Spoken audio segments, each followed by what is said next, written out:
বিতৰ্কই ক'লে আমাৰ হাতত ৰক্ষাবন্ধনৰ এখন পত্ৰ আহিছে।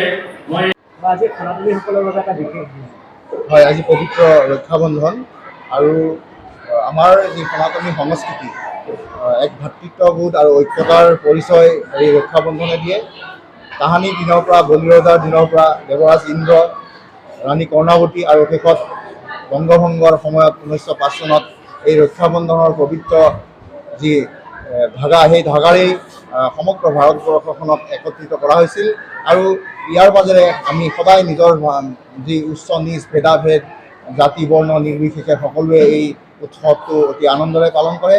ইয়াৰ মাজেৰে আমি নিজৰ মাজত ভাতৃত্ববোধ আৰু একতা জাগৰণ কৰি দেশখনক প্ৰগতিৰ দিশে আগুৱাই যাবলৈ আমি সক্ষম হৈছোঁ, সকলো বাধা নেওচিবলৈ সক্ষম হৈছোঁ। গতিকে আগন্তুক দিনতো আমি সমগ্ৰ দেশখন এনেদৰে আগুৱাই যাওক। আজি উত্তৰ গুৱাহাটী শংকৰদেৱ শিশু নিকেতনতো সকলো ছাত্ৰ ছাত্ৰী, অভিভাৱক, আচাৰ্যই মিলি এই উৎসৱটো অতি উখল মাখল পৰিৱেশত আমি পালন কৰিছোঁ। আমি ওচৰ চুবুৰীয়া, তাৰ লগে লগে সমগ্ৰ অঞ্চলটোৰ যিবোৰ অফিচ কাছাৰী আছে, আৰক্ষী বিষয়া, প্ৰশাসনিক বিষয়া, সকলোকে আজি ৰক্ষাবন্ধনৰ এই পবিত্ৰ বন্ধনেৰে আমি বান্ধিম।